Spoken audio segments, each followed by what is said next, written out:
সোমবার শিলচরের ঐতিহ্যবাহী ডিএনএনকে স্কুলে নবনির্মিত সায়েন্স ও ম্যাথস ল্যাবের উদ্বোধনী অনুষ্ঠানে উপস্থিত ছিলেন রাজ্যসভা সাংসদ কনাথ পুরকায়স্থ। এদিন সকাল 11টায় স্কুল প্রাঙ্গণে আয়োজিত বর্ণাঢ্য অনুষ্ঠানে ফিতা কেটে সায়েন্স ও ম্যাথস ল্যাবের উদ্ঘাটন করেন সাংসদ কনাথ পুরকায়স্থ। অনুষ্ঠানে উপস্থিত ছিলেন কাছাড়ের অতিরিক্ত জেলাশাসক জাগৃতি কালওয়ার, জেলা স্কুল পরিদর্শক মিঠুন জাহরি, স্কুল পরিচালন সমিতির সভাপতি শান্তনু নায়ক, সহসভাপতি ইন্দ্রাণী ভট্টাচার্য এবং ডিএনএনকে স্কুলের অধ্যক্ষ ডক্টর অভিজিৎ সাহা। এছাড়া উপস্থিত ছিলেন বিদ্যালয়ের শিক্ষক শিক্ষিকা ও বিপুল সংখ্যক ছাত্রী।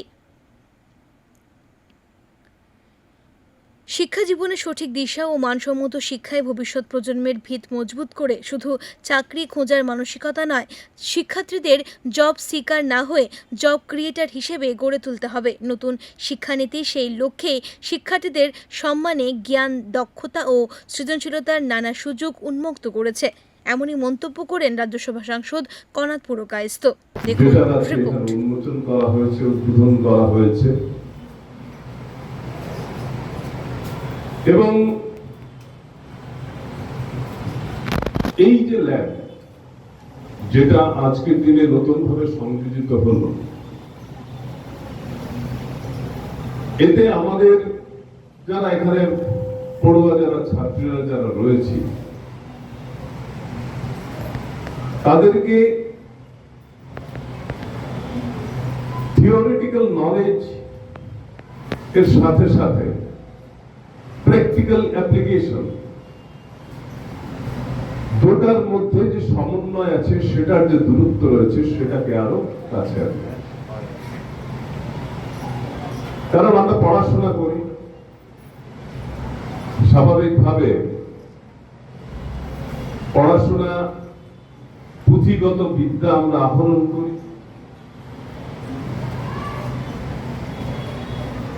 অনেক সময় বুঝে পড়ি, অনেক সময় না বুঝে পড়ি, মুখস্থ করে পরীক্ষাতে বসি। এবং এই যে আমার যে শিক্ষা জীবন যেটা রয়েছে, সেটাতে অনেক গুরুত্বপূর্ণ বিষয় থাকে। সেই বিষয়ে আমরা মুখস্থ করে সেটা পরীক্ষাতে বসে পরীক্ষাতে আমরা উত্তীর্ণ হই। এই যে আজকে সংযোজন হয়েছে, ল্যাবের যেটা সংযোজন হয়েছে, এতে আমাদের যে পুঁথিগত যে জ্ঞান যেটা রয়েছে, সেটার সাথে আমাদের প্র্যাকটিক্যাল এক্সপিরিয়েন্স যেটা, সেটা যখন সমন্বয় ঘটবে, তখন পড়াশোনার মান আরো উন্নত হবে। तो आई एम वेरी श्योर कि हम लोग का इस स्कूल से बहुत सारा हाई पर्सनैलिटीज निकला होगा, जिसने हम लोग सोसाइटी में कंट्रीब्यूट किया है। So now this is our opportunity and this is our responsibility to continue those legacies as a student, as a teacher, as a member of this school, as a family of this school.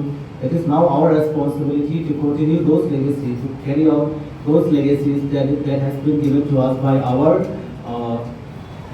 past generations. Principal সাহেব অনেকগুলো কথা তুলে ধরলেন, ইতিহাস থেকে নিয়ে এখন বর্তমান যেটা রেজাল্ট হয়েছে ওটাও নিয়ে ধরলেন। অ্যাকচুয়ালি আমাদের যেটা রেজাল্ট হয়েছে ওইটা আপনারা সবাই জানেন যে আসামের মধ্যে সবার থেকে লাস্টে এসেছি আমরা।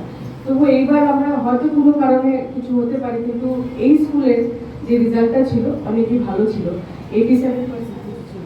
তো আই এম হোপিং যে এইবার ছাত্রীরা আরো ভালো করবে আর 100% রেজাল্ট আনবে।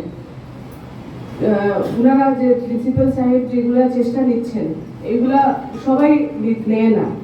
এই স্কুলে যদি এগুলা পদক্ষেপ নেওয়া হয়েছে, তাহলে ছাত্রীদেরও কর্তব্য এটাই যে এইগুলা মেনে নিয়ে আরো ভালো করে রেজাল্ট করা। আমাদের সবার থেকে এইমটা হলো পড়াশোনা করে রেজাল্টটাই যদি ভালো হয় না, আমরা ভালো ভালো ইনস্টিটিউশনে বা যেগুলো ক্যারিয়ার অপশন আমরা চাই ওইটা পাই না।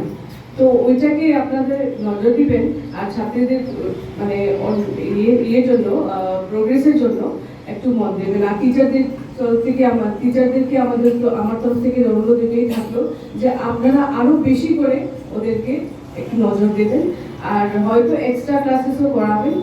আর ইতিহাসে যেখানে পেপার আসছে, বিদ্যুৎ সাহেব বললেন যে এটা 1921-এ এস্টাবলিশ হয়েছিল, তো ওইটা এই স্কুলে প্রবেশ করতেই আমি একটু ফিল করতে পারি যে এখানে একটা পজিটিভিটি আছে, যেটা সব জায়গায় পাওয়া যায় না।